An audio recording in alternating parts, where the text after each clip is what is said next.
اس وقت ہمیں جوائن کیا ہے دفاعی تجزیہ کار بریگیڈیئر ریٹائرڈ جناب مسعود احمد صاحب نے۔ مسعود صاحب بہت شکریہ سر وقت دینے کے لیے۔ سر ہم نے دیکھا کہ ماضی میں یہ تمام تر جو علاقے ہیں شمالی وزیرستان اور جو ملحقہ علاقے ہیں وہاں پر جو صورتحال تھی دہشت گردی کے جو معاملات تھے بہت بڑی حد تک پاک فوج نے ان پر قابو پا لیا، لیکن یقیناً یہ تمام تر جو کارروائیاں ہیں جو کامیابیاں ہیں یہ کھلتی ہیں دشمن کو، اس کے بعد اس طرح کے واقعات دیکھنے میں آتے ہیں جس میں ہمارے جو جوان ہیں وہ سینہ سپر ہو کر کھڑے ہوتے ہیں۔ کیا کہنا چاہیں گے آج کے اس واقعے کے حوالے سے؟ قوم کو کیا پیغام دینا چاہیں گے؟ کس طرح سے پاک فوج تیار کھڑی ہے ان کی حفاظت کے لیے؟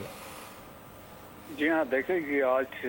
دو انسیڈنٹس ہوئے ہیں۔ ایک صبح کیپٹن اسامہ کی شہادت ہوئی تھی نارتھ وزیرستان میں، اور ابھی ساؤتھ وزیرستان میں 3 شہادتیں اور ہوئی ہیں۔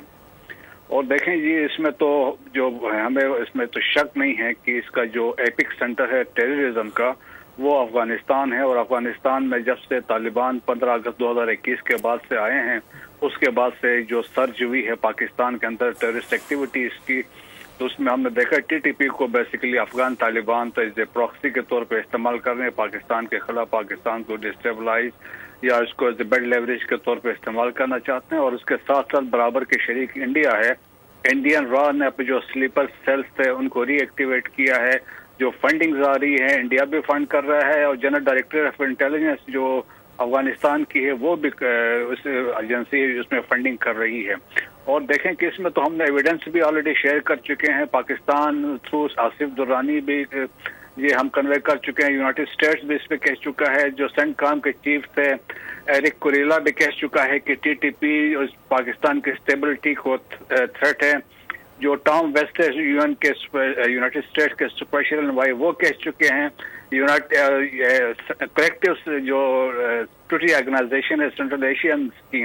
وہ اس پہ اپنا کنسرن شو کر چکے ہیں، چائنیز رشینز ایوری باڈی۔ پھر اس کے ساتھ ساتھ دیکھیں اسلامک اسٹیٹ کا بھی تھریٹ وہاں سے ڈیولپ ہو رہا ہے، القاعدہ کا بھی تھریٹ ہو رہا ہے۔ سو افغانستان ایک ایپک سینٹر بن چکا ہے، اور پاکستان آلریڈی ان کو کنوے کر چکا تھا، اور ہم نے ان کو ایک میسج بھی دیا تھا جب ہم نے خوست میں اور پکتیکا میں ہم نے جب سٹرائکس کیے تھے۔ تو ابھی دیکھیں پاکستان ریزروز دی رائٹ کہ ہم اس کو سٹرائکس کریں دوبارہ، اور وہ اس دفعہ جو بھی سٹرائکس ہوں گے اور لیتھل ہوں گے تاکہ ان کو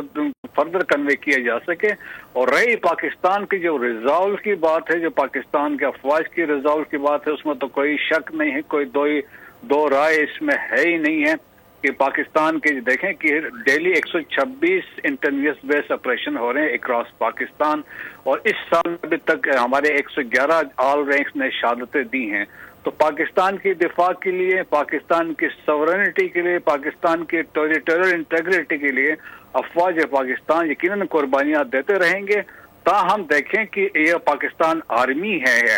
جس نے پاکستان کو انٹیکٹ رکھا ہوا ہے۔ ہم کہہ سکتے ہیں کہ پاکستان آرمی اس ملک کے سینٹر آف گریوٹی ہے، جس نے نیشنل فائبر کو جوڑ کے رکھا ہوا ہے۔ ابھی آپ دیکھیں کہ سیریا کی مثال دیکھ لیں، یمن کی مثال دیکھ لیں، لیبیا کی دیکھ لیں کہ وہاں پہ جو ٹیررسٹ حملے تو 15% میں نہیں ہوئے جو پاکستان پچھلے 40 سال میں پاکستان میں ہو رہے ہیں۔ سو کریڈٹ جاتا ہے پاکستان آرمی کو، پاکستان آرمڈ فورسز کو، کہ جن کے بدولت، جن کی قربانیوں کے بدولت یہ ملک انٹیکٹ ہے، اور دنیا مانتی بھی ہے کہ افواج پاکستان اس ملک کی سینٹر آف گریوٹی ہے۔ جب تک افواج پاکستان ہیں دنیا کی کوئی طاقت پاکستان کو نقصان نہیں پہنچا سکتی۔ بالکل پوری امید ہے اور پوری یقین ہے اس بات پر، پوری قوم کو یہ پورا یقین ہے۔ مسعود صاحب ایک طرف تو گراؤنڈ پر ہم دیکھتے ہیں کہ فزیکل بیٹل میں ہمیشہ سے ہم پاک فوج کو دیکھتے آ رہے ہیں کس طریقے سے جمع مردی سے دشمن کا مقابلہ کیا جاتا ہے۔ پھر آج کے دور کی، نئے دور کی اگر بات کی جائے تو ورچوئل بارڈر کے اوپر یعنی کہ سوشل میڈیا اور ان تمام تر چیزوں کے اوپر پروپیگنڈا کا بھی سامنا ہے، اور یہ ایک نئی قسم کی جنگ ہے جو کہ پاک فوج اس سے بھی نبرد آزما ہے۔ اس حوالے سے کیا کہنا چاہیں؟ دو بیٹلز ہیں جس کے خلاف اس وقت پاک فوج پوری طرح سے نبرد آزما ہے، اور یقیناً پوری قوم کی سپورٹ جو ہے اس کی ضرورت بھی ہے، اور پوری قوم کی سپورٹ بھی ہماری افواج کے ساتھ موجود ہے۔ جی ہاں بالکل آپ نے صحیح کہا۔ دیکھیں یہ ایک قسم کی ڈیجیٹل ٹیررزم ہے، اور ہم نے یہ دیکھا کہ یہ پہلے تو دیکھیں دشمن جو انڈیا تھا جب انہوں نے تمام حربے پاکستان سے آزمائے، اس کے بعد وہ اس کنکلوژن پہ پہنچا کہ جی ہم 5th جنریشن وارفیئر کو یوز کرتے ہیں پاکستان کو ڈسٹیبلائز کرنے کے لیے، اور ان کے جو سینئر آفیسرز تھے یا سیکیورٹی انالیسٹ اس بات پر ان کا اتفاق تھا کہ ٹارگٹ کرنا ہے پاکستان آرمی کو. پاکستان آرمی جس طرح میں نے کہا سینٹر آف گریوٹی ہے, اور اس کے لیے انہوں نے کہا تھا ان کے مقامی لوگوں کو استعمال کیا جائے جو سوڈو انٹلیکچوئلز ہیں یا اینٹی آرمی ایلیمنٹس ہیں جو ملک کے اندر ہیں اور خاص طور پر ملک کے باہر بیٹھے ہیں, ان کو میکسیمم یوز کیا جائے, ان کو فنڈ کیا جائے. اور دیکھیں انسلٹنگ نیریٹیوز کے ساتھ یہ لوگ آئے ہیں کہ ایک بات ہے, جھوٹی بات ہے, فیک نیوز پھیلاتے ہیں اور اس کو مطلب ایسا کہانی وہ ٹرن دیتے ہیں کہ لوگوں کو ایک ایسا امپریشن دیتے ہیں کہ لوگ اس پہ یقین کریں, اور پھر ایک جھوٹ ہوئے وہ بار بار بولا جاتا ہے